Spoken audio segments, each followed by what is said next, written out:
الحمدللہ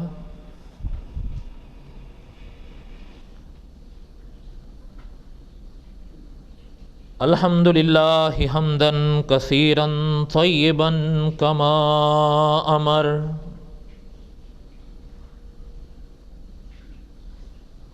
واشہد ان لا الہ الا اللہ وحدہ لا شریک لہ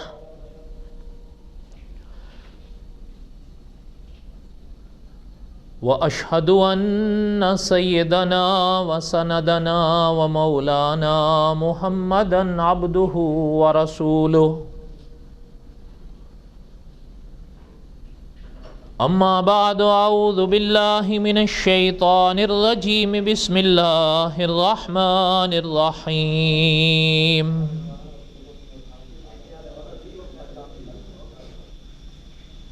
یا ایہا النبی انا ارسلناک شاہدا ومبشرا ونذیرا وداعیا الی اللہ بإذنہ وسراجا منیرا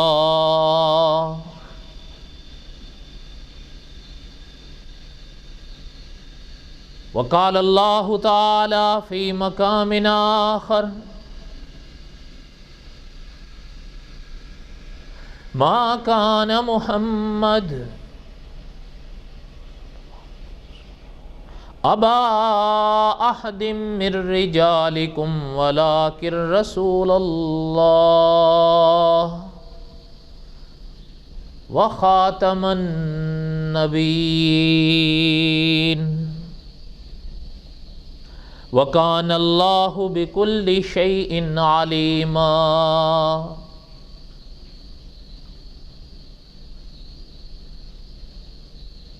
وقال النبي صلى الله عليه وسلم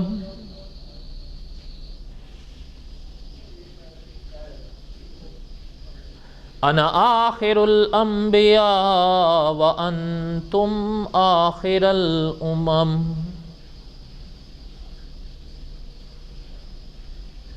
وقال النبي صلى الله عليه وسلم عليكم بسنتي وسنة الخلفاء الراشدين المهديين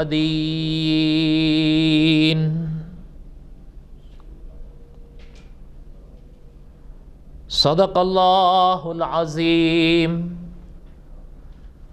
وصدق رسوله النبي الكريم ونحن على ذلك لمن الشاهدين والشاكرين والحمد لله رب العالمين اللهم صل على محمد وعلى آل محمد كما صليت على إبراهيم وعلى آل إبراهيم إنك حميد مجيد اللهم بارك على محمد وعلى آل محمد كما باركت على إبراهيم وعلى آل إبراهيم إنك حميد مجيد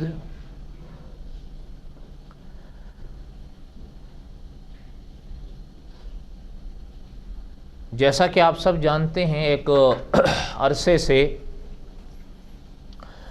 جمعہ کے بیانات میں قصص الانبیاء علیہم السلام کا سلسلہ چل رہا ہے، لیکن آج ضرورت کے تحت آج کا جمعہ دوسرے موضوع کے حوالے سے لیا ہے۔ قصص الانبیاء علیہم السلام اگر اللہ تعالیٰ نے زندگی دی، اللہ کو منظور ہوا تو انشاءاللہ آئندہ جمعہ سے پھر ہم وہیں سے شروع کریں گے جہاں سے گزشتہ جمعہ ہم نے چھوڑا تھا انشاءاللہ۔ جیسے کہ آپ سب جانتے ہیں یہ ربیع الاول کا مہینہ ہے،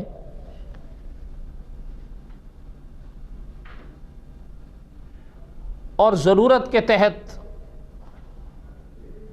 میں نے آج وہ بھی شاید کل شام تک یا شام سے کچھ دیر پہلے میں نے یہ ارادہ کیا کہ اللہ نے اگر ہمت دی، توفیق دی، تو میں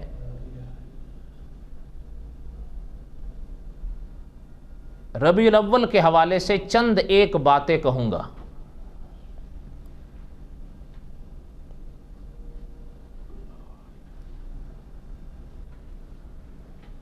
ربیع الاول میں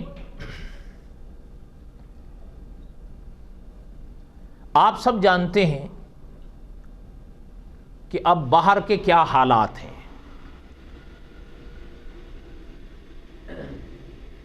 دیکھیں، ہو سکتا ہے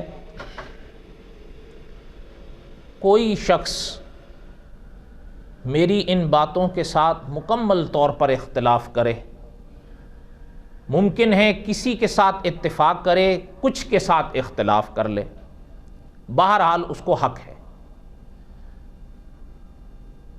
میں چند باتیں علماء دیوبند کے حوالے سے بتاؤں گا کہ ربیع الاول میں جو کچھ ہو رہا ہے یا ہوتا ہے، علماء دیوبند کا موقف کیا ہے اس مرحلے پر۔ جیسے ابھی چند دن پہلے کا قصہ ہے کہ کسی صاحب نے ایک بہرحال پیغام بھیجا، چھوڑیں اس کو۔ اس کا کہنا یہ تھا، اس نے ترمذی شریف سے ایک باب کا فوٹو بھیجا کسی صاحب کو کہ اس کو اس باب میں میلاد النبی کا لفظ ملا ہے۔ تو اس کے بعد تو پھر خیر وہ لفظ لکھ کر اس نے فوٹو کھینچ کر نیچے جو کچھ تبصرہ کیا ہمارے لوگوں پر، وہ تو آپ سب مجھ سے بہتر سمجھ سکتے ہیں، وہ تو قابل بحث ہی نہیں ہے۔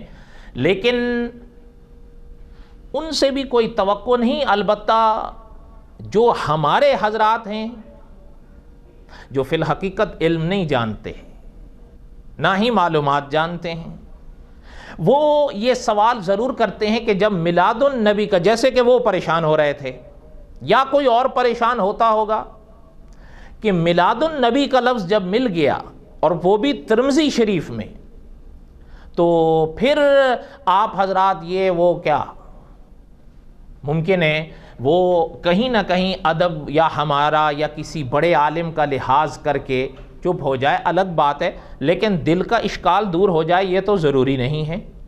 بڑوں سے ادباً یا لحاظ کے حوالے سے لوگ چپ تو ہو ہی جاتے ہیں، لیکن دل کا خلجان بھی دور ہو جائے یہ ضروری نہیں ہوتا۔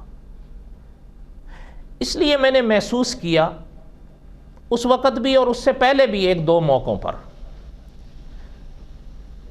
کہیں نہ کہیں کبھی کبھی انسان الفاظ کی گرفت نہیں رکھتا، اور کبھی کبھی جو معترض ہوتا ہے وہ بھی الفاظ کی گرفت اتنی نہیں رکھتا جس کا تقاضا ہے، اس کو خود بھی نہیں پتا ہوتا کہ وہ کہہ کیا رہا ہے، یا جو وہ کہہ رہا ہے اس کا پس منظر اس کو نہیں سمجھ میں آ رہا ہوتا۔ اس لیے میں نے سوچا کہ چند باتیں درسن میں عرض کروں گا، حق پہنچتا ہے کوئی اختلاف کرے لیکن دلائل کے ساتھ۔ اب اگر کوئی گالی سے کے ساتھ کرے تو اس کا ہمارے پاس جواب نہیں، یا جیسے کسی نے آج سویرے ہی لکھ کے بھیجا کہ تیری شکل تو یزید جیسی ہے، تو اب اس کا ہم کیا جواب دیں؟ ہم چھوڑ دیتے ہیں بس۔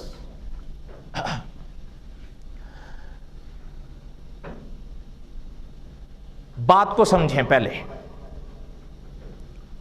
دعا کریں اللہ تعالیٰ توفیق دیں۔ یہ موضوع، یہ بات سمجھانی بھی اتنی آسان نہیں ہے۔ ربیع الاول کے اس مہینے میں آپ سب جانتے ہیں کہ حضرت محمد الرسول اللہ صلی اللہ علیہ وسلم کے حوالے سے کہ آقا صلی اللہ علیہ وسلم اس ماہ میں پیدا ہوئے تھے، یہ ہے نا عقیدہ۔ سنیں پہلے کچھ ایک دو باتیں۔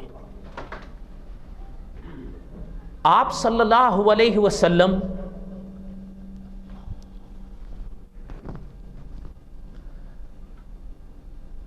علماء نے لکھا ہے کہ ربیع الاول کے مہینے میں پیدا ہوئے۔ اچھا، آپ حیران ہوں گے اس میں بھی کچھ اقوال ہیں، لیکن زیادہ تر مشہور قول انتخاب کیا ہوا وہ ربیع الاول کا ہے۔ تاریخ کی بات اگلی ہے کہ تاریخ کون سی تھی۔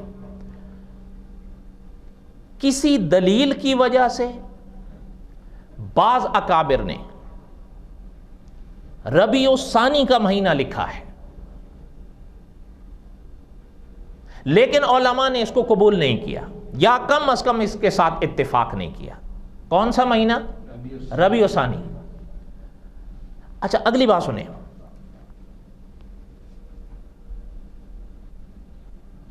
شیخ عبد القادر جیلانی رحمت اللہ علیہ، آپ ہو سکتا ہے اتفاق کریں اختلاف کریں، حضرت نے ربیع الاول حضرت نے لکھا ہے، ربیع الاول کا ذکر نہیں میں کر رہا ہوں، حضرت جیلانی رحمت اللہ علیہ کے حوالے سے بتا رہا ہوں کہ حضرت عبد القادر جیلانی رحمت اللہ علیہ نے لکھا ہے محرم۔ کون سا؟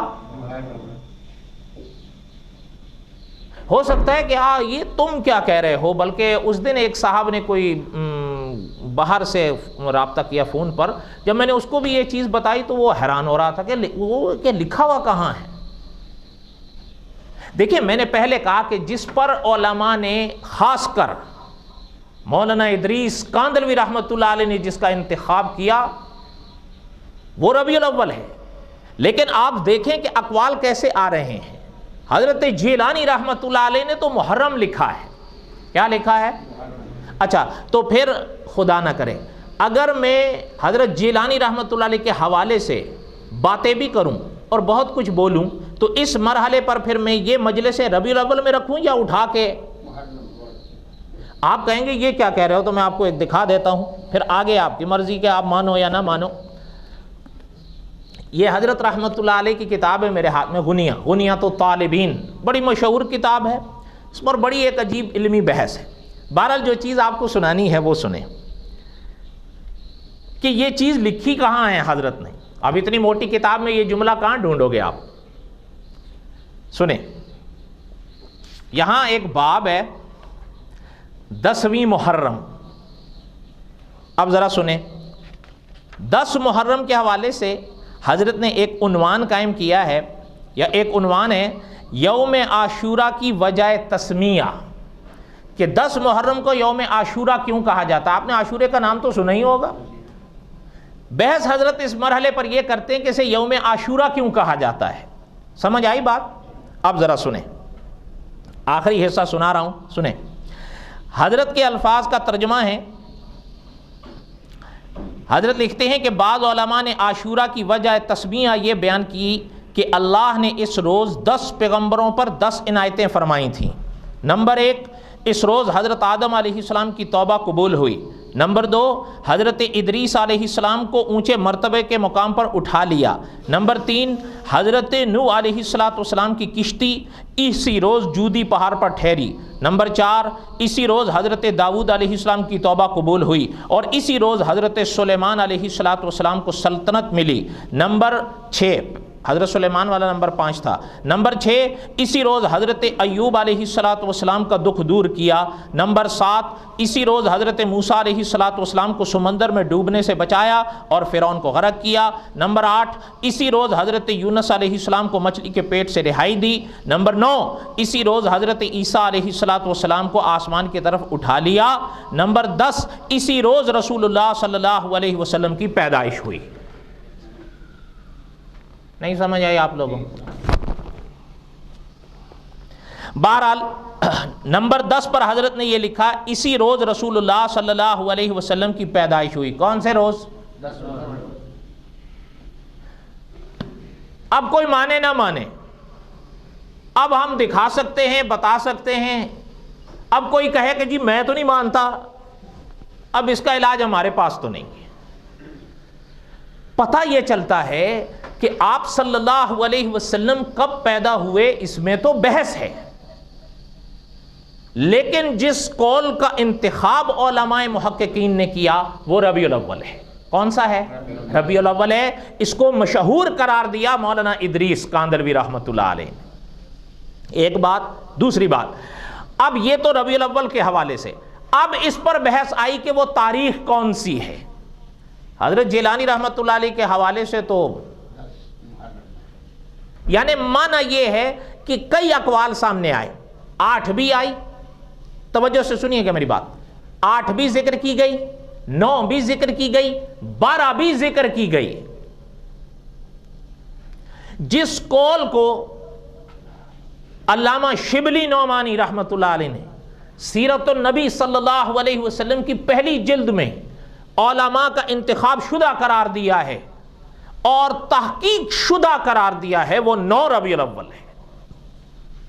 مشہور 12 ہیں، مشہور 12 ہیں، لیکن محققین نے اور حضرت رحمۃ اللہ علیہ نے دوسرے علماء نے اس کی بڑی مثالیں لکھی ہیں کہ تحقیق بہرحال یہ فیصلہ کرتی ہے کہ ولادت باسعادت حضرت محمد الرسول اللہ صلی اللہ علیہ وسلم کی 9 ربیع الاول بنتی ہے. 12 کے ساتھ وہ اتفاق نہیں کر پائے. اچھا، 9 ربیع الاول مشہور جس کو مولانا ادریس کاندلوی رحمۃ اللہ علیہ نے 12 قرار دیا، لیکن حضرت کاندلوی رحمۃ اللہ علیہ نے 8 کو زیادہ لیا. کون سی کو؟ 8 کو. اب 9 سے بھی ایک دن ادھر ہو گیا. اگلی بات سنیں، مشہور یہ کہ 12 ربیع الاول تھی. ٹھیک ہے، سمجھ رہے ہیں بات یا نہیں سمجھ رہے ہیں؟ اب ایک چیز سنیں، مانا یہ مہینے میں کہیں ابحاث ہوئی، تاریخ میں ابحاث ہوئی، چلے فیصلہ بھی محققین نے پیش کیا کہ 9 اور مشہور یہ قول ہو گیا کہ 12. لیکن یاد رکھیے گا کہ یہ تاریخوں کے حوالے سے تو چلیں ابحاث ہیں یا بحث ہوئی اپنی جگہ، لیکن علماء دیوبند اور علماء اہل سنت کا پیغمبر علیہ الصلوۃ والسلام کی امت کا یہ عقیدہ رہا ہے 15 صدیوں میں کہ حضرت محمد الرسول اللہ پیدا ہوئے ہیں، اس میں کوئی شک نہیں. یہ عقیدہ ہے. حضور علیہ الصلوۃ والسلام کی پیدائش ہوئی ہے، اس میں بحث نہیں ہے. بات سمجھیں، جیسے لفظ ہے نا میلاد النبی صلی اللہ علیہ وسلم، جیسے میں نے پہلے کہا کہ انہوں نے کہا کہ جی ترمذی شریف میں تو باب بندھا ہوا ہے، وہاں لفظ مل گیا ہے میلاد النبی کا. لفظ ملنے سے تمہارا مسئلہ حل نہیں ہوگا. لفظ ملنے سے تمہارا مسئلہ، ہاں یہ یاد رکھیں. دیکھیں میلاد النبی، توجہ میری طرف رہے، میلاد النبی کے لفظ کا معنی کیا ہے؟ پیدائش نبوی. اور کیا معنی ہے اس کا؟ آپ سوچ لیں، میلاد النبی کا لفظ کا معنی کیا ہے؟ یہ لفظ عربی کا ہے نا، اس کا اردو میں کیا ترجمہ ہے؟ پیدائش نبوی، حضور علیہ الصلوۃ والسلام کی پیدائش. اس کا کون منکر ہے؟ میں آپ سے پوچھتا ہوں، کیا علماء دیوبند اس کے منکر ہیں کہ حضور پیدا ہوئے تھے؟ ہاں، بعض دوسرے لوگ جن کو علماء نے قدیم اہل بدعت میں شمار کیا، ان میں کچھ لوگ، یہ بھی نہیں کہ سارے، یہ بات بھی ہے، ایسا نہیں ہے کہ قدیم اہل بدعت میں سارے اس نظریے کو نہیں، ان میں البتہ کچھ لوگ ایسے ملے ہیں یا وہ کہیں نہ کہیں اکا دکا سنائی دیتے تھے کہ وہ یہ نظریہ عوام میں بیان کرتے تھے کہ آقا صلی اللہ علیہ وسلم آئے ہیں، پیدا نہیں ہوئے. لیکن یہ نظریہ کبھی بھی اہل سنت کا نہیں رہا. اس کی وجہ یہ ہے کہ اکابر فرماتے ہیں کہ جن صاحبان کے سامنے قرآن پاک یا احادیث طیبہ ہوں، وہ کیسے یہ عقیدہ اپنا سکتے ہیں کہ حضور آئے ہیں پیدا نہیں ہوئے، جبکہ حضور علیہ الصلوۃ والسلام نے خود ارشاد فرمایا کہ میں پاک پیدا ہوا ہوں. تو یہ کیسے عقیدہ اپنایا جا سکتا ہے؟ بلکہ مولانا عبد الشکور دین پوری رحمۃ اللہ علیہ تو فرمایا کرتے تھے کہ قرآن کی پہلی وحی جو آقا صلی اللہ علیہ وسلم پر اتری آسمانوں سے، وہ آپ سب جانتے ہیں، اقرا بسم ربک الذی خلق. حضرت فرماتے تھے، ذرا سنیں، حضرت فرماتے تھے اللہ نے فرمایا اقرا بسم ربک الذی خلق، میرے پیغمبر پڑھیے اس رب کے نام سے جس نے آپ کو پیدا کیا ہے. تو یہ نظریہ کیسے علماء دیوبند کا ہو سکتا ہے کہ نبی پیدا نہیں ہو؟ یہ دوسرے طبقے میں سے کسی کا ہو تو ہو، وہ جانے. علماء دیوبند کا تو یہ عقیدہ ہے کہ حضرت محمد الرسول اللہ بھی پیدا ہوئے ہیں، حضرت آدم سے حضرت عیسیٰ تک تمام نبی بھی پیدا ہوئے ہیں۔ یہ تنہا اللہ کی ذات ہے جو خود بخود ہے، اللہ کو کسی نے پیدا نہیں کیا، وہ سب کو پیدا کرنے والی ذات ہے، یہ اللہ کی شان ہے۔ لیکن دیکھیں نا ایک بات ہے، اللہ تعالیٰ رحم فرمائے، اگر میں دیکھیں کچھ باتیں سمجھنے کی ہوتی ہیں کہ جیسے مولانا نور الحسن بخاری رحمۃ اللہ علیہ نے لکھا کہ 3 شانیں ایسی ہیں کہ وہ خدا کی ذات کے لیے لوازمات میں سے ہے، لازمی ہے، وہ شانیں ہوں گی تو وہی ذات خدا ہے۔ ان میں پہلی ہے عالم الغیب، پھر دوسرے علماء نے اسی کے ساتھ دوسری کو لکھا حاضر و ناظر، کتنی ہوئی؟ اور تیسری کو لکھا مختار کل، ہر چیز پر جس کا اختیار چلے، وہ کون ہے؟ اللہ۔ اچھا، یہ 3 عقیدے، یہ 3 شانیں مولانا نور الحسن بخاری رحمۃ اللہ علیہ نے لکھا ہے، تنہا یہ اللہ کی ذات پاک کے لیے ہیں اور یہ لوازمات خداوندی میں سے ہیں۔ خدا کی یہ شان ہے کہ ان کے اندر یہ چیزیں ہوں، ہے یا نہیں؟ لیکن اب ذرا سنیں، جب میں نے یہ نظریہ اپنایا کہ آپ صلی اللہ علیہ وسلم بڑی شان رکھتے ہیں، لیکن اللہ معاف کریں اگر میں یہ نظریہ اپنا بیٹھوں کہ جب تک میں یہ تینوں شانیں حضور کے لیے ثابت نہ کروں میرا دل مطمئن نہ ہو تو پھر بات کیسے بنے گی؟ اب دیکھیں، اب خدا نہ کرے میں نے سمجھے یہ اپنا عقیدہ اگر اپنا لیا کہ اللہ بھی عالم الغیب ہیں، ٹھیک ہے، حضور بھی عالم الغیب ہیں، اللہ بھی حاضر و ناظر ہیں، حضور بھی حاضر و ناظر ہیں، اللہ بھی مختار کل ہیں، حضور بھی مختار کل ہیں۔ اب ذرا سوچئے گا، وہ تینوں شانیں جو لوازمات خداوندی میں سے ہیں میں نے حضور کے لیے مان لی یا نہیں؟ ہاں، اب سامنے سوال آیا کہ جی کیا یہ شرک نہیں ہو گیا؟ تو پھر مجھے کسی نے یہ کہہ دیا یا میں نے آگے سے کہہ دیا خدا نہ کرے کہ نہیں جی شرک نہیں ہوگا، اس لیے کہ اللہ ذاتی طور پر عالم الغیب ہیں، حضور عطائی طور پر عالم الغیب ہیں، اللہ ذاتی طور پر حاضر و ناظر ہیں، حضور عطائی طور پر حاضر و ناظر ہیں، اللہ ذاتی طور پر مختار کل ہیں، حضور عطائی طور پر مختار کل ہیں، اس لیے یہ شرک کا عقیدہ نہیں ہوگا چونکہ میں تو عطائی مانتا ہوں۔ علامہ خالد محمود صاحب نے لکھا ہے اپنی کتاب میں کہ عطائی کی کچھ لوگوں نے یہ لمبی چادر ایسے تانی ہے کھینچتے کھینچتے اس کا سرا ہاتھ نہیں آتا، لیکن یہ اوڑ ان کو شرک سے نہیں بچا پائے گی، یاد رکھنا۔ خیر بہرحال میرا وہ موضوع نہیں، کہنے کا مقصد یہ ہے کہ جب میں یہ نظریہ اپنا لوں گا تو پھر یاد رکھیں پھر اس عقیدے پر نہیں رہ سکیں گے جو اہل سنت کا عقیدہ ہے، میرے کہنے سے کچھ نہیں ہوتا۔ مثلا اب ہے نا اپنا اللہ معاف کریں، جیسے اس دنیا میں قادیانی ہیں، عرصے کی بات ہے یہاں پر جب استاذ العلماء علامہ خالد محمود صاحب تشریف لائے تھے، مناظر ختم نبوت مولانا منظور احمد چنوٹی تشریف لائے تھے رحمۃ اللہ علیہ، اس وقت ایک قادیانی نے ایک رکا لکھ کر بھیجا تھا، اس کا کہنا یہ تھا کہ آپ صلی اللہ علیہ وسلم نے جس ناجی جماعت کی نشاندہی کی ہے وہ ہم ہیں، اس کی مراد تھی اہل سنت و جماعت، اس کا کہنا یہ تھا کہ یہ اہل سنت و جماعت تو ہم ہیں۔ تو استاذ العلماء علامہ خالد محمود صاحب نے جامع مسجد کولون میں اس کو جواب دیا تھا کہ وہ حدیث جو ہمیں ناجی جماعت کی نشاندہی بتاتی ہے اس میں تو آپ صلی اللہ علیہ وسلم نے سوال کے جواب میں ارشاد فرمایا ہے کہ جو ناجی جماعت ہوگی ان کی نشانی یہ ہوگی کہ ما انا علیہ و اصحابی، وہ حضور کے اور صحابہ کے تابع ہوں گے۔ تمہارے دعوے تو نبوت کے ہیں، تو نبوت صحابہ کے تابع ہوتی ہے یا آگے ہوتی ہے؟ تو اس کا مصداق تم کیسے بن گئے؟ نہیں سمجھ آئی بات آپ لوگ؟ نہیں، آپ بتائیں ان کا دعویٰ نبوت کا ہے یا نہیں؟ تو پھر ما انا علیہ و اصحابی کے مصداق وہ کیسے بن سکتے ہیں؟ جو نبوت کے دعوے دار ہوں وہ صحابہ کے پیچھے چلتے ہیں یا آگے چلتے ہیں؟ تو اہل سنت و جماعت کے مصداق وہ کیسے ہو گئے؟ کہنے سے کچھ نہیں ہوتا، کہنے کے لیے تو بہت سارے کہہ دیتے ہیں کہ جی ہم اہل سنت و جماعت ہیں، لیکن حقائق شاید ان کا ساتھ نہ دے سکیں۔ اس لیے علماء دیوبند کا یہ عقیدہ کیسے ہو سکتا ہے کہ آقا صلی اللہ علیہ وسلم پیدا نہیں ہوئے، پیدائش نبوی ہوئی ہے صلی اللہ علیہ وسلم، اس میں تو کوئی بحث نہیں ہے۔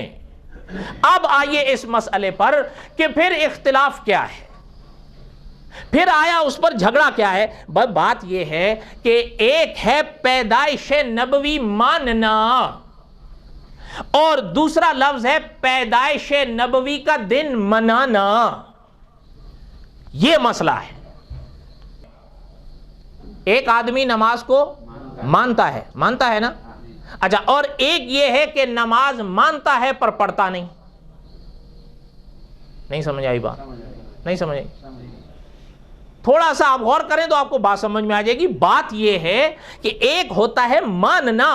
پیدائش نبوی کے حوالے سے تو ہم بالکل مانتے ہیں کہ آقا صلی اللہ علیہ وسلم کی پیدائش ہوئی، اور محققین کا فیصلہ تو یہ ہے کہ 9 کو ہوئی، مشہور یہ ہے کہ 12 کو ہوئی. لیکن یہ چیز سنیں، اس میں بحث نہیں. بحث رہ گیا یوم ولادت کو ماننا. مسئلہ بے زیر بحث نہیں، منانے پر مسئلہ ہے. کس پر ہے؟ ہاں. اب سنیں، اب ہمارے علماء نے دیکھیں، میں نے نماز کی مثال اس لیے دی، کبھی اگر ہمارے اکابر نے فرض نماز کی انکار کیا ہے، سنتوں کا انکار کیا ہے، واجبات کا انکار کیا ہے، دعائے قنوت کا انکار کیا ہے، یا وضو میں جو مستحبات ہیں ان تک کا انکار کیا ہے؟ نہیں کیا ہے. بات یہ ہے کہ یہ ساری وہ چیزیں ہیں جن کے ثبوت ملتے ہیں. البتہ جو کچھ میلاد النبی صلی اللہ علیہ وسلم کے دن اب رواج پکڑ گیا، وہ کچھ جو کیا جاتا ہے اس کا ثبوت نہیں ملتا. اس کے ہمارے اکابر منع کرتے ہیں. اب بات سمجھ آئی یا نہیں سمجھ آئی؟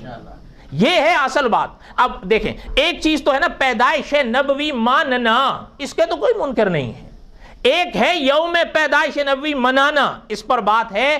اکابر ہمارے یہ فرماتے ہیں کہ اگر اس کا ثبوت قرآن سے مل جائے جیسے نماز کا ہے، وضو سے مل جائے جیسے وضو کا ذکر قرآن اور حدیث میں ہے، یا اور کئی مسائل ہیں، تراوی مثلا، تراوی کا ثبوت حدیث سے بھی ہے اور اجماع صحابہ سے بھی ہے، وہاں سے مل گیا. اور کئی ایسے مسائل ہیں مجتہدین اس کی تصدیق کر دیں، اہلن سہلن ہے. کبھی حنفیوں نے انکار نہیں کیا. لیکن جس چیز کا ثبوت نہیں ہے تو فقط یہ کہہ دینا کہ جی حرج کیا ہے، اس پر ہمارے اکابر کبھی نہیں آتے. اس لیے کہ ہمارے اکابر کا کہنا یہ ہے جو قرآن سے مل جائے، جو حدیث سے مل جائے، جو صحابہ سے مل جائے، جو مجتہدین سے مل جائے، اسے چھوڑیں گے نہیں. جو ان چاروں سے نہیں ملے گا اسے کریں گے نہیں. یہ ہے مسئلہ وہ سارا. اس کے بعد یاد رکھیں کہ اس کے بعد اگر میں وہ کام کروں، جیسے اس میں حوالہ موجود ہے، زبانی سن لیں. حضرت حذیفہ بن یمان رضی اللہ تعالیٰ عنہ فرماتے ہیں، ساری دنیا کے لیے صحابی رسول صلی اللہ علیہ وسلم کا یہ پیغام ہے کہ کبھی بھی وہ کام عبادت سمجھ کے مت کرنا کہ جو کام صحابہ نے عبادت سمجھ کے نہیں کیا ہے. ان راہوں سے کبھی بھی خدا کو راضی کرنے کی کوشش نہیں کرنا. اگر صحابہ سے مل جائے اہلن سہلن ہے، لیکن جب صحابہ سے نہ ملے، دیکھیں یہ چیز ہوتی ہے اپنا، جیسے میں نے ابھی کہا نا کہ ترمذی شریف کا جو حوالہ ہے، آپ پیدائش نبوی پہ کہاں جھگڑا ہے؟ یوم ولادت منانے پر مسئلہ ہے. خلط مالت نہ کرو بات کو. یہ ترمذی شریف ہے، اس میں یہ لفظ ملا تھا ان صاحب کو، باب ما جاء فی میلاد النبی صلی اللہ علیہ وسلم. اس میں میلاد النبی کا لفظ ہے. انہوں نے کہا میلاد ثابت ہو گئی. نہیں ہوگی بابا. کیوں؟ میلاد النبی کا معنی ہے پیدائش نبوی. پیدائش نبوی کے ہم منکر نہیں ہیں. یوم پیدائش نبوی مناتے ہو تم، یہ اس کی دلیل نہیں ہے. نہیں سمجھ آئی بات؟ ان کا عمل اس لحاظ سے ہو رہا ہے خاص، دلیل ہو رہی ہے عام. خاص عمل عام دلیل سے ثابت نہیں ہوتا. یہ تو خیر باریک فرق ہے، آپ نہیں سمجھو گے. البتہ یہ لفظ اگر پھر آپ سنیں، ما جاء فی میلاد النبی صلی اللہ علیہ وسلم، حضرت صلی اللہ علیہ وسلم کی پیدائش، اس کا تو کوئی منکر نہیں. اچھا، آگے جو روایت امام ترمذی لائیں وہ بھی سن لیں. آپ کہیں گے وہ کہاں اور یہ جو کچھ ہو رہا ہے یہ کہاں؟ سنیں. حضرت قیس بن مخرمہ رضی اللہ تعالیٰ عنہ فرماتے ہیں کہ میں اور رسول اللہ صلی اللہ علیہ وسلم ہاتھیوں والے سال میں پیدا ہوئے.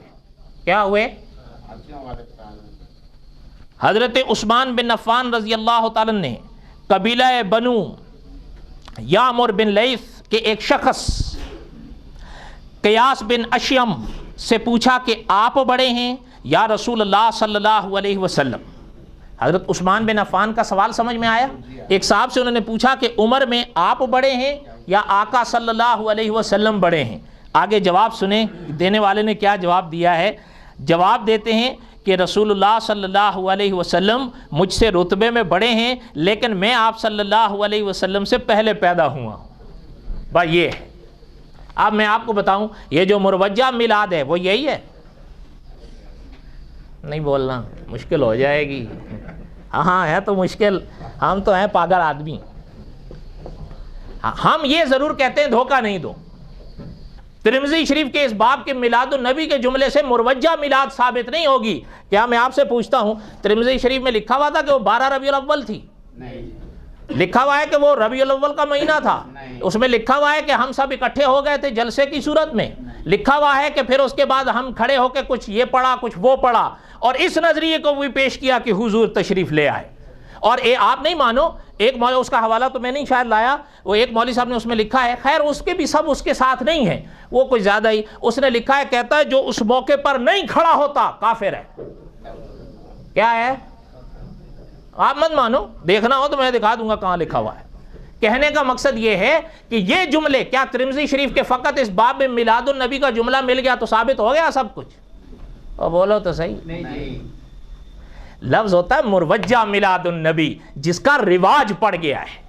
مروجہ شاید آپ کے لیے اجنبی، رواج جس کا پڑ جائے، اس کا ثبوت نہیں ہے۔ جیسے ہے نا قرآن پاک کا اصال کیا جاتا ہے یا نہیں کیا جاتا؟ ہمارے اکابر نے، آپ تو نہیں جانتے شاید، مولانا عبدالرؤوف سکھروی ہیں دامت برکاتہم، مفتی تقی عثمانی صاحب کے مدرسے میں استاد ہیں، بڑے ایک عجیب عالم ہیں ماشاءاللہ، صاحب علم، تقوی، پرہیزگاری، اور چلتے چلتے شاید یہ بات بھی آپ کو بتا دوں، ان کے والد صاحب ہوا کرتے تھے، وہ فوت ہو گئے، مولانا عبدالحکیم سکھروی رحمۃ اللہ علیہ۔ انہوں نے کسی زمانے میں ایک کتاب لکھی تھی، اس کا نام رکھا تھا کیا خدا ہے؟ کیا؟ ہاں، بڑی ایک عجیب کتاب ہے یہ، جو دہری خدا کے پاک وجود پر اعتراضات کرتے رہتے ہیں، ان کے اعتراضات اکٹھے کیے، سوال رکھا کیا خدا ہے؟ سوال ہے نا، یہ پوری کر لی، اس کے بعد دوسری لکھی ہاں خدا ہے، اس کے بعد پھر وہ دلائل دیے جو انبیاء نے دیے علیہم الصلوۃ والسلام۔ یہ ان کے بیٹے ہیں، والد صاحب تو فوت ہو گئے، بیٹے ابھی بھی مفتی تقی صاحب کے مدرسے میں استاد ہیں۔ انہوں نے ایک اصالِ ثواب میں جو آپ کے ہمارے ہاں قرآن خوانی کی جاتی ہے، اس کے بارے میں ایک رسالہ لکھا ہے جو غالباً 43 صفحات میں ہے، اس کا نام بھی حضرت نے یہ رکھا مروجہ قرآن خوانی کا شرعی مسئلہ کیا ہے۔ مروجہ قرآن خوانی، جس کا رواج ہمارے دور میں ہے۔ قرآن خوانی پر بحث نہیں ہے، کچھ غلط چیزیں ان محفلوں میں شامل کر دی گئی ہیں جن کو غلط، جب وہ غلط ہے تو ان کو صحیح کوئی کہہ نہیں سکے گا۔ علماء مسئلہ بتا سکتے ہیں، بنا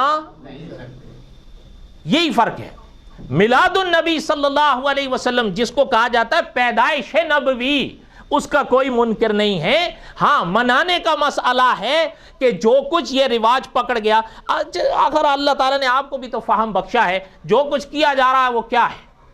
آپ شاید نہ مانیں میری بات،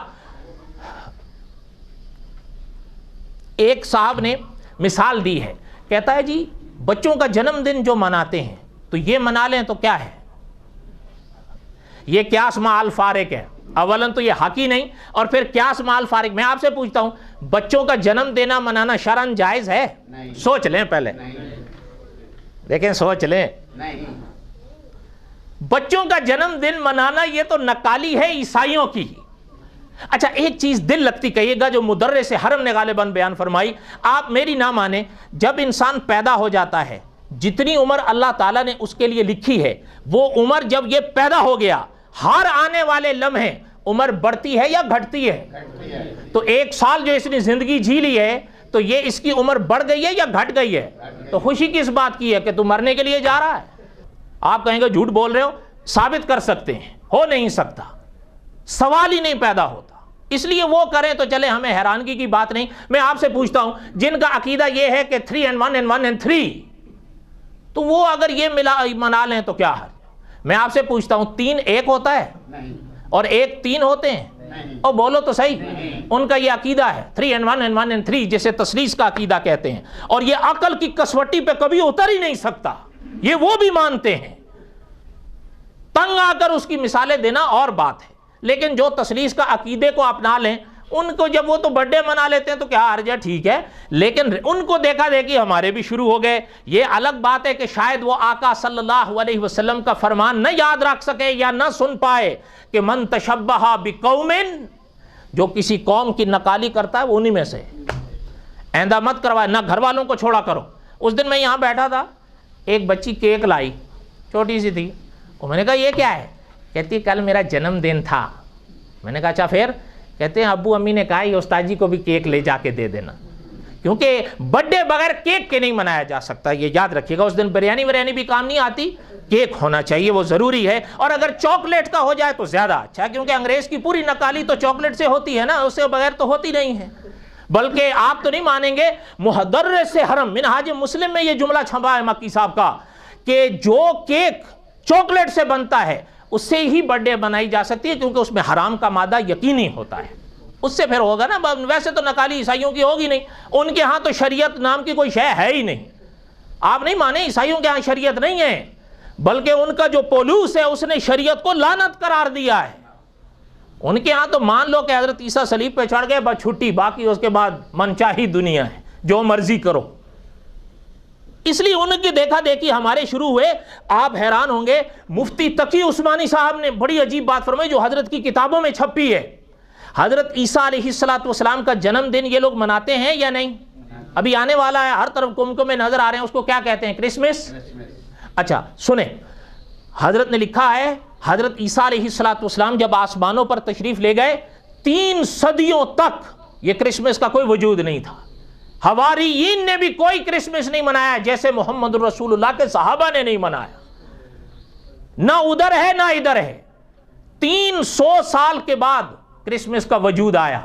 اچھا یہ بھی بڑی عجیب بات ہے، وہ کتاب تو میں ساتھ نہیں لایا، لیکن سن لیں، حضرت عیسیٰ علیہ السلام کا جنم دن کون سا دن یہ قرار دیتے ہیں؟ 25 دسمبر۔ آپ نہیں مانیں گے، علامہ خالد محمود صاحب کی ایک کتاب ہے مطالعہ عیسائیت، اس میں حضرت نے لکھا ہے کہ ان کے روم کے پوپ گزرے ہیں، انہوں نے لکھا ہے کہ آپ ایک لفظ ہے نا، آپ کو یاد ہوگا کہ اپنا قبل مسیح، سن کے لیے یہ لفظ پرانے دور میں استعمال ہوتا تھا، قبل مسیح۔ روم کے جو پوپ تھے انہوں نے لکھا ہے کہ حضرت عیسیٰ علیہ السلام کی پیدائش کا دن 6 قبل مسیح سے لے کر 4 قبل مسیح کے کسی درمیانی عرصے میں ہے۔ میں آپ سے پوچھتا ہوں، وہی سوال علامہ خالد محمود صاحب کا میں اٹھا کے آپ سے پوچھتا ہوں، جب سال کے تعین میں یہ حال ہے تو پھر یہ کیسے ثابت ہو گیا ہے کہ وہ 12واں مہینہ تھا اور 25 تاریخ تھی؟ صرف اندازے ہیں اور کچھ بھی نہیں ہے۔ انہی کو دیکھا دیکھی ہمارے شروع ہو گئے۔ اچھا، نہ حواریین، حضرت عیسیٰ کے جو شاگرد تھے ان کو کیا کہا جاتا تھا؟ حواریین۔ اور یاد رکھیے گا، بعض لوگ غلط لوگوں کے لیے حواری کا لفظ استعمال کرتے ہیں۔ سید عطاء المنعم ابو ذر بخاری رحمۃ اللہ علیہ نے طلوع سحر میں لکھا ہے، کبھی بھی مت یہ لفظ استعمال کیا کرو غلط لوگوں کے لیے۔ حواری ایک اسلامی اصطلاح ہے اور وہ صرف حضرت عیسیٰ کے نیک شاگردوں کے لیے تھی۔ ان کا کیا ہے؟ انہوں نے تو جو حال حواریین کا کیا ہوا ہے، آپ تو کہتے ہیں نا بڑے فراخ دل ہیں، کبھی ان کا حال پڑھو جو کچھ انہوں نے حواریین کے ساتھ بائبل میں کیا ہے۔ ہمارے والے تو بڑا نہیں جی، ہمارے مولوی صاحبان بڑے سخت ہیں، ان کے لفظ پڑھو، ان کے لفظ پڑھو، آدمی کے رونگٹے کھڑے ہو جاتے ہیں۔ آج کوئی شک بارہ چھوڑے، میں دوسری طرف نکل جاؤں گا۔ کہنے کا مقصد یہ ہے کہ وہاں پر بھی ہوا کیا، مفتی تقی صاحب نے لکھا ہے کہ ایک مشورہ ہوا کلیسا میں، چرچ، کہ جی حضرت عیسیٰ علیہ السلام کا یوم پیدائش ہونا چاہیے۔ کچھ لوگ اس زمانے میں تھے، انہوں نے کہا کہ جی حواریین میں اس کی مثالیں نہیں ہیں، حضرت عیسیٰ کی تعلیمات میں کہیں نہیں ملتا کہ میرا یوم پیدائش مناؤ۔ لیکن انہوں نے کہا کہ چلو ہم اور کچھ نہیں کریں گے، بس اکٹھے ہو جایا کریں گے، حضرت عیسیٰ کی کچھ تعلیمات سنا دیا کریں گے، اللہ ماشاءاللہ۔ بات سمجھ آئی؟ نہیں سمجھ آئی؟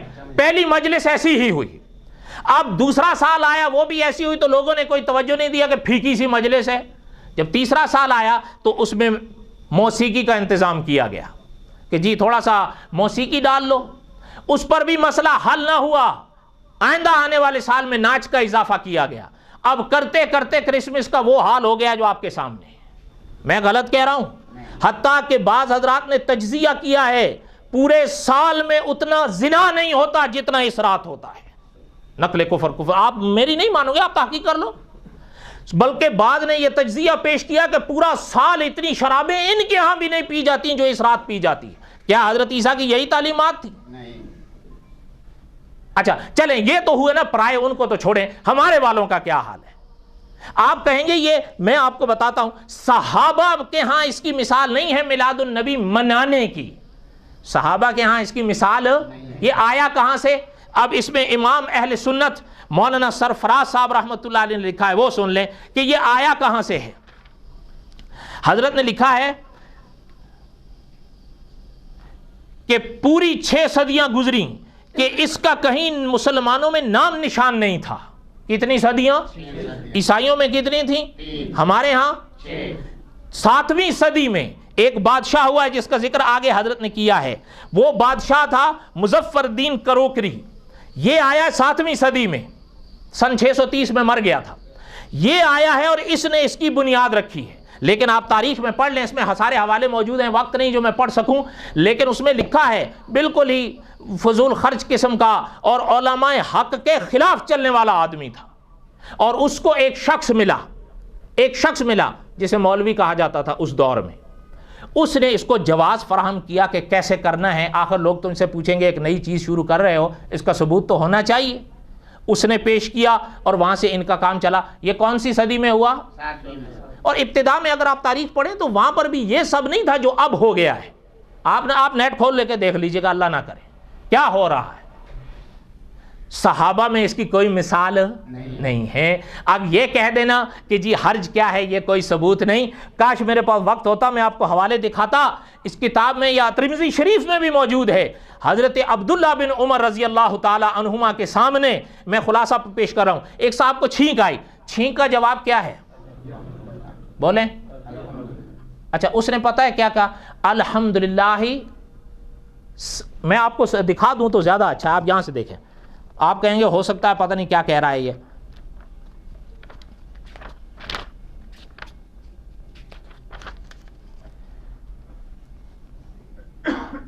یہ دیکھیں، حضرت نافع رحمۃ اللہ علیہ فرماتے ہیں کہ ابن عمر رضی اللہ عنہما کی موجودگی میں ایک شخص نے چھینک ماری اور الحمدللہ والسلام علی رسول اللہ کہا۔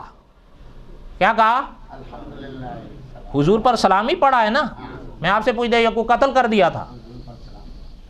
فرماتے ہیں کہ الحمدللہ والسلام علی رسول اللہ پڑھا تو حضرت نے فرمایا، حضرت ابن عمر رضی اللہ عنہما نے فرمایا میں بھی کہتا ہوں الحمدللہ والصلاۃ علی رسول اللہ، لیکن حضرت صلی اللہ علیہ وسلم نے اس طرح نہیں سکھایا، بلکہ حکم دیا ہے اس موقع پر کہ جب چھینک آئے تو اس طرح کہو الحمدللہ علی کل حال۔ اب حضرت نے فرمایا کہ صلاۃ و سلام اپنی جگہ ہے، لیکن یہ جو موقع تم نے انتخاب کیا یہ نہیں ہے۔ سمجھ آئی بات یا نہیں سمجھ آئی؟ اس لیے کہنے کا مقصد یہ ہے پیدائش نبوی کا کوئی منکر نہیں ہے، مروجہ سے منع کیا جاتا ہے اس لیے کہ منانے کا کوئی ثبوت نہیں ہے۔ اب باقی باتیں تو بہت ساری ہیں، دعا کریں اللہ تعالی ہمیں سمجھنے کی توفیق دیں، دعا کریں اللہ تعالی ہمیں آپ صلی اللہ علیہ وسلم کی سچی اتباع نصیب فرمائیں۔ بات وہی ہے جو حضرت حذیفہ رضی اللہ تعالی نے فرمائی تھی کہ وہ کام جو صحابہ نے نہیں کیے ان کاموں سے کبھی خدا کو راضی کرنے کی کوشش نہیں کرو۔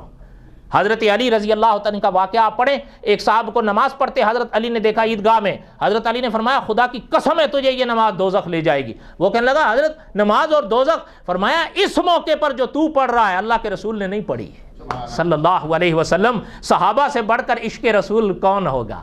صحابہ سے بڑھ کر متبع سنت کون ہوگا؟ ہم کہتے ہیں صحابہ سے آج دکھا دو، اہلاً سہلاً نہیں ہیں اور یقیناً نہیں ہیں، تو پھر ہم وہ نہیں کر سکتے جو نہ اللہ کے رسول سے ثابت، نہ صحابہ سے ثابت، نہ ہی ائمہ مجتہدین سے ثابت۔ بلکہ ایک عالم نے لکھا ہے اہل سنت کے کتنے مذہب ہیں؟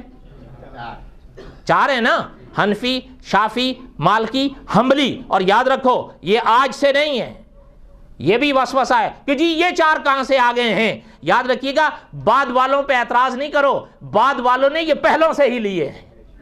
اس لیے ان عالم نے تو دعویٰ کیا ہے کہ 4 نے میلاد النبی منانا ناجائز لکھا ہے۔ ماننا یا منانا؟ ماننا یا منانا؟ وما علینا الا البلاغ المبین۔